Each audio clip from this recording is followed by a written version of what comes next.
আসসালামু আলাইকুম বন্ধুরা, কেমন আছো? আশা করি তোমরা সবাই ভালো আছো। তো আমি ভালো আছি। তো আজকে আমি রান্না করব সোয়াবিনের ডিম বড়া আর কচু দিয়ে গরুর গোশ। তো চলো দেখে নিই রান্নাটা কীরকমভাবে আমি করছি।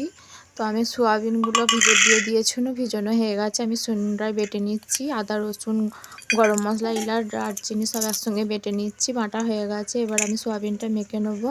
তো সোয়াবিনটা মাখার জন্য আমি এখানে নিয়ে নিয়েছি লঙ্কা গুঁড়ো, হলুদ গুঁড়ো, জিরে গুঁড়ো, ধনে গুঁড়ো, আদা রসুন বাটাটা আর একটা ডিম, সাথে খানিকটা বেসন, আর নিয়ে নিয়েছি একটা ডিম আর সামান্য একটু খাবার সোডা। তো আমি এগুলো দিয়ে সব কিছু দিয়ে ভালো করে মেখে নেবো। আমার মাখা হয়ে গেছে। এবার আমি উনুনটা জ্বেলে দিয়েছি, উনুনে কড়া বসিয়ে দিয়েছি, তেল গরম হয়ে গেছে। আমি বড়াগুলো একে একে দিয়ে দিচ্ছি। তো বড়াগুলো আমি লাল লাল করে ভেজে নেবো। তো তার আগে আমি বলি বন্ধুরা, এইরকম বড়া করে বাড়িতে সবাইকে দেবে। তো কেউ বুঝতে পারবে না এটা কিসের বড়া, গোশের বড়া না মোচার বড়া না কিসের বড়া, এটা কেউ ধরতে পারবে না।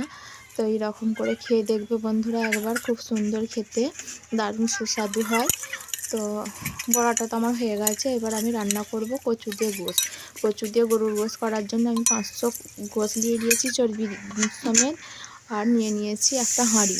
তো আমি হাঁড়িতে গোশগুলো দিয়ে দিচ্ছি, দিয়ে আমি গুঁড়ো মশলাগুলো দিয়ে দিচ্ছি। এই দেখো, লঙ্কা গুঁড়ো, হলুদ গুঁড়ো, জিরে গুঁড়ো, ধনে গুঁড়ো সব কিছু মশলা দিয়ে দিয়েছি, আদা রসুন বাটাটা দিয়ে দিয়েছি, সর্ষের তেল দিয়ে দিয়েছি, একটা বড় বড় সাইজের পেঁয়াজ দিয়ে দিয়েছি। দিয়ে ভালো করে আমি হাতে করে মেখে নিচ্ছি। মাখা হয়ে গেছে, আমি উনুনে বসিয়ে দিচ্ছি। তো আমি উনুনে বসে ততক্ষণ লাড়তে থাকবো যতক্ষণ না ঝোলটা শুকিয়ে ভালোভাবে কষা হয়ে যাচ্ছে। তো আমি ছেনি খুলে খুলে মাঝে মাঝে কষে নিয়েছি।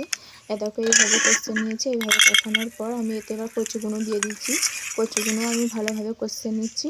তো কচুগুলো দিয়ে আমি এইভাবে কষে নিয়েছি, কষানো হয়ে গেছে। এবার আমি দিয়ে দিচ্ছি 1-1.5 মণ পানি।